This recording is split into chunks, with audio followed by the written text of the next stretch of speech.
ನಟಿ ಪ್ರೇಮಾ ಅವರು ನಮ್ಮ ಜೊತೆ ದೂರವಾಣಿ ಸಂಪರ್ಕದಲ್ಲಿ. ಮೇಡಮ್ ನಮಸ್ಕಾರ. ನಮಸ್ಕಾರ.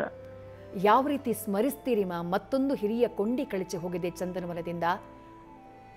ಬಟ್ ಅಂತ ಕಲಾವಿದರು ಮತ್ತೆ ಹುಟ್ಟಲ್ಲ ಮೇಡಮ್, ಆತರ ಸತ್ಯ ಹೇಳ್ತಿದ್ದೀನಿ. ನಿಜ. ನಾವೆಲ್ಲ ಚಿಕ್ಕ ವಯಸ್ಸಲ್ಲಿ ಅವ್ರು ನೋಡಿ ಬೆಳೆದವ್ರು ನಾವು. ಅವ್ರ ಸ್ಟೈಲ್ ಆಗ್ಲಿ, ಅವ್ರು ಮಾತಾಡೋ ರೀತಿ ಆಗ್ಲಿ, ಬಹುಶಃ ಅದೆಲ್ಲ ಮಿಸ್ ಮಾಡ್ಕೋತಿದ್ವಿ ಅನ್ಕೊಂತಾ ಇದೀವಿ. ಯಾಕಂದ್ರೆ ನಾನು ಫಂಕ್ಷನ್ ಅಲ್ಲೇ ಮೀಟ್ ಆಗ್ತಿದ್ದೆ. ನನಗೂ ಅವ್ರಿಗೂ ಯಾವುದೇ ಸಿನಿಮಾ ನನ್ಗೆ ಇರ್ಲಿಲ್ಲ, ಬಟ್ ಅವ್ರ ಫಂಕ್ಷನ್ ಅಲ್ಲಿ ಮೀಟ್ ಆಗ್ತಿದ್ದೆ. ಬಟ್ ಅಂಬರೀಶ್ ಸರ್ ಅವ್ರನ್ನ ಕರೆಯುವಾಗ ಬಹಳ ಗತ್ತಿಂದಾನೇ ಮಾತಾಡ್ತಿದ್ರು, ಎದಿರ್ತಾನೆ ಇರ್ಲಿಲ್ಲ. ಅದೊಂದು ಬಹಳ ಖುಷಿ ಆಯ್ತು. ಅಂಬರೀಶ್ ಸರ್ ಅದೇ ರೀತಿ ಅವ್ರನ್ನ ಪ್ರೀತಿ ಮಾಡ್ತಾ ಇದ್ರು. ಅಂದ್ರೆ ಆ ಬಾಂಡಿಂಗ್ ಹಂಗಿತ್ತು, ತುಂಬಾ ಇಷ್ಟ ಆಗ್ತಿತ್ತು. ಅವರು ಎಲ್ಲೇ ಕೂತ್ರು ಒಂದು ಆಟಿಟ್ಯೂಡ್ ಇದೆಯಲ್ಲ madam, that is very good ನೋಡಿ. ಆಮೇಲೆ ಅವ್ರ ಸಿನಿಮಾ ಕಪ್ಪ ಸಿನಿಮಾ ಮತ್ತೆ ರಾಜ್ಕುಮಾರ್ ಸರ್ ಅವ್ರ ಜೊತೆ ಮಾಡಿರೋ ಸಿನಿಮಾಗಳು, ಅದೆಲ್ಲ ಯಾರಿಗೂ ಮಾಡಕ್ ಆಗಲ್ಲ ಮೇಡಮ್, ತುಂಬಾ ಕಷ್ಟ ಇದೆ ಅದು. ನಿಜ. ಹೌದು, ಪೌರಾಣಿಕ ಐತಿಹಾಸಿಕ ಪಾತ್ರಗಳು ಅಂತಂದ್ರೆ ಅಮೇಜಿಂಗ್ ಅಮೇಜಿಂಗ್. ಈಕ್ವಲ್ ರೇಂಜ್ ಅಲ್ಲಿ ಮಾಡ್ತಾರ ಅವ್ರು, ಅದು ಗ್ರೇಟ್. ನಾವೆಲ್ಲ ನೋಡಿ ಕಲಿಬೇಕು ಮೇಡಮ್, ಇನ್ನ ಬಾಳ ಇದೆ ಅವರು ಹಳೆ ಚಿತ್ರಗಳಲ್ಲಿ. ಇವಾಗ ನಾವು ಹಿಸ್ಟಾರಿಕಲ್ ಮಾಡಿದ್ರೆ ಹೆದರ್ತೀವಿ ನಾವು. ಹೌದು, ಏನೇ ಇದ್ರು ಅವ್ರಿಗೆ ಹೋಲಿಸ್ಬಿಡ್ತಾರೆ, ಅದು ಭಯ ಆಗುತ್ತೆ ನಮ್ಗೆ. ನಿಜ ನಿಜ. ನಿಮ್ಮ ನಟನೆಯ ಬಗ್ಗೆ ನಿಮ್ ಜೊತೆ ಯಾವತ್ತಾದ್ರೂ ಅವ್ರು ಮಾತನಾಡಿದ್ಯಾ ಮ್ಯಾಮ್? ಇಲ್ಲ, ನಮ್ಗೆ ಅಷ್ಟು ಕಮ್ಯುನಿಕೇಶನ್ ಇರ್ಲಿಲ್ಲ ಮೇಡಮ್. ನಮಗೂ ಭಯ ಆಗ್ತಿತ್ತು ಅವ್ರ ಹತ್ರ ಮಾತಾಡ್ಬೇಕು ಅಂದ್ರೂ. ಬಟ್ ಅಷ್ಟು ನಮಸ್ತೆ ಅಮ್ಮ ನಮಸ್ತೆ ಅನ್ಕೊಂಡ್ ಹೋಗ್ತಿದ್ವಿ ನಾವು. ಬಟ್ ಅಷ್ಟು ಕಮ್ಯುನಿಕೇಶನ್ ಇರ್ಲಿಲ್ಲ. ಬಟ್ ನಾವು ನೋಡಿದಾಗೆಲ್ಲ ನನ್ ಹಳೆ ಚಿತ್ರಗಳೇ ಬರೋದು ಮನ್ಸಲ್ಲಿ. ಓ ಇದ್ ಮಾಡಿದ್ರಲ್ಲ, ಅದನ್ ಮಾಡಿದ್ರಲ್ಲ ಅಂತ. ಅಂದ್ರೆ ಆ ಎಕ್ಸ್ಪ್ರೆಷನ್ ಆಗ್ಲಿ ಮೇಡಮ್, ಅಳೋ ಸೀನ್ ಆಗ್ಲಿ, ಐ ಥಿಂಕ್ ಈಗಿನ ಕಲಾವಿದರು ನೋಡಿ ಕಲಿಬೇಕು ಅದನ್ನ. ನಿಜ ನಿಜ.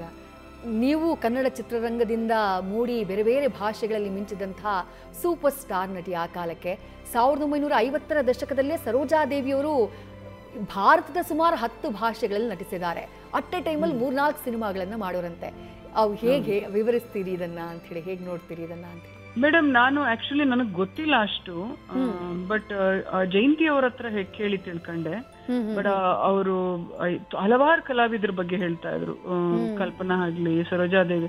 ನಾನು ಸುಮ್ನೆ ಕೂತಿದ್ದಾಗೆಲ್ಲ ಕೇಳ್ತಿದ್ದೆ, ಮೇಡಮ್ ಅವ್ರ ಹೆಂಗೆ ಇವ್ರ ಹೇಗ್ ಮಾಡ್ತಾ ಇದ್ರು ಅಂತ. ಯಾಕಂದ್ರೆ ನಮಗ ಆ ಮನ್ಸಲ್ಲಿ ಬರ್ಬೇಕಲ್ಲ, ಅವ್ರ ತರನು ನಾವು ಮಾಡ್ಬೇಕು, ಅವ್ರ ತರನು ನಾವು ಹೆಸರು ಮಾಡ್ಬೇಕು ಅನ್ನೋದು ಬರ್ತಾ ಇದ್. ನನಗೆ ಈಗ್ಲೂ ಇಷ್ಟ ಈ ತರ ಹಿಸ್ಟಾರಿಕಲ್ ಮೂವಿ ಮಾಡ್ಬೇಕು ಅಂತ, ಬಹಳ ಇಷ್ಟ. ಗೆಟಪ್ ಆಗ್ಲಿ ಅದೆಲ್ಲ ನನಗ್ ಬಹಳ ಇಷ್ಟ. ಯಾಕಂದ್ರೆ ಏನೇ ಆದ್ರೂ ನಾವೇನೇ ಮಾಡಿದ್ರು ಅವ್ರಿಗೆ ಹೋಲಿಸ್ತಾರೆ ಜನ.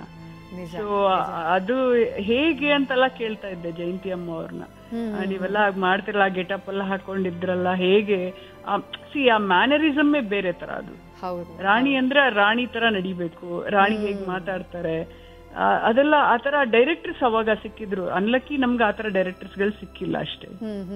ಅಲ್ಲ, ಆ ಕಾಲಕ್ಕೆ ಅವ್ರ ನಡಿಗೆನೆ ಬಹಳ ಫೇಮಸ್ ಆಗಿತ್ತಂತೆ. ನಿಜವಾಗ್ಲೂ ನಾನು ಹಳೆ ಚಿತ್ರಗಳು ನೋಡ್ತಿರ್ತೀನಲ್ಲ, ಆ ನಡಿಗೆ ಹೆಂಗ್ ಚೆನ್ನಾಗಿ ನಡೀತಾರೆ, ನನ್ಗದ್ ಬಹಳ ಇಷ್ಟ ಅದು. ಮತ್ತೆ ಆ ಸ್ಟೈಲ್, ಇವಾಗ ಕತ್ತಿ ತಗೊಂಡ್ ಮಾತಾಡ್ಬೇಕು ಅಂದ್ರು ಹಿಸ್ಟಾರಿಕಲ್ ಕಪ್ಪ ಅನ್ನೋದು ಈಗ್ಲೂ ನೋಡ್ತಿರ್ತೀನಿ ಮೇಡಮ್. ನಾನು ಅದನ್ನ ಬಿಡ್ತಾನೆ ಇರಲ್ಲ. ಆ ಎಕ್ಸ್ಪ್ರೆಷನ್ ನೋಡ್ಬಿಟ್ಟೆ ಹೋಗ್ತಿದ್ದೆ ನಾನು. ನಿಜ, ಆ ಡೈಲಾಗ್ಗಳು ಇವತ್ತು ಸ್ಕೂಲ್ಗಳಲ್ಲಿ ಮಕ್ಕಳು ಮಾಡ್ತಾರೆ. ನಿನಗೆ ಯಾಕೆ ಕೊಡಬೇಕು ಕಪ್ಪ ಅಂತ ಹೇಳಿ. ನಾನು ಜಯಂತಿ ಅಮ್ಮ ಅವ್ರು ನೋಡಿದಾಗ್ಲೂ ನನಗೆ ಅದೇ ಆಗೋದು. ಅಂದ್ರೆ ಈ ಹಳೆ ಹಿಸ್ಟಾರಿಕಲ್ ಮೂವಿ ಬರುತ್ತಲ್ಲ, ಅದೆಲ್ಲ ನೋಡ್ತಾ ಇರ್ತೀನಿ ನಾನು. ಅದೇ ಅವ್ರು ನೋಡಿದಾಗೆಲ್ಲ ನನ್ಗೆ ಅದೇ ಹೋಗೋದು. ಓ ಅದನ್ನ ಮಾಡಿದ್ರಲ್ಲ, ಇವ್ರು ಅದನ್ನ ಮಾಡಿದ್ರಲ್ಲ ಅಂತ. ನೀವ್ ನೋಡಿ, ನೀವು ಇವಾಗಿನ ಆ ಕ್ಯಾರೆಕ್ಟರ್ ಕೊಟ್ರು ಸಾಧ್ಯನೇ ಇಲ್ಲ. 101% ಮಾಡಕ್ಕ. Very true, very true, very true. No way. ಅದನ್ನೇ ಹೇಳೋದು, ನನ್ ಕಲಾವಿದ್ರು ಯಾವಾಗ್ಲೂ ಚಿತ್ರಗಳನ್ನ ನೋಡಿ, ಲೆಜೆಂಡ್ರಿ ಯಾಕೆ ಹೇಳ್ತಾರೆ ಅಂದ್ರೆ ಅವ್ರ ಚಿತ್ರಗಳನ್ನ ನೋಡಿ ಬೆಳೀರಿ ಅಂತಾನೆ. ಇವನ್ ದ ಕ್ರಿಕೆಟರ್ಸ್ ಹಳೆಯೊಬ್ರನ್ನ ಹೇಗೆ ಕಷ್ಟ ಪಡ್ತಾ ಇದ್ರು, ಹೇಗೆ ಓವರ್ಕಮ್ ಆಗಿ ಹೇಗ್ ಬರ್ತಾರೆ, ನೆವರ್ ಅಂದ್ರೆ ಗಿವ್ ಅಪ್ ಮಾಡ್ತಿರ್ಲಿಲ್ಲ. ಇವ್ರಿಗೆ ಇವಾಗ ಕೊಟ್ರು ಅದೇ ತರನೇ ಮಾಡ್ತಾ ಇದ್ರು. ನಿಜ ನಿಜ ನಿಜ. We missed him. ಅಂದ್ರೆ ಅವ್ರನ್ನ ತುಂಬಾ ಮಿಸ್ ಮಾಡ್ಕೊತೀನಿ ನಾನು. ಸರೋಜಾದೇವಿ ಅವ್ರಲ್ಲಿ, ಜಯಂತಿ ಅಮ್ಮ ಆಗ್ಲಿ, ಮತ್ತೆ ಮಂಜುಳಾ ಅವರಾಗ್ಲಿ. ನಾವ್ ನಿಜವಾಗ್ಲೂ ನೋಡಿ, ಇವಾಗಿನ ಚಿತ್ರಗಳಿಗೂ ಹಳೆ ಚಿತ್ರಗಳು ಕಂಪ್ಯಾರಿಸನ್ ಮಾಡಕ್ಕಾಗಲ್ಲ ನಿಮ್ಗೆ.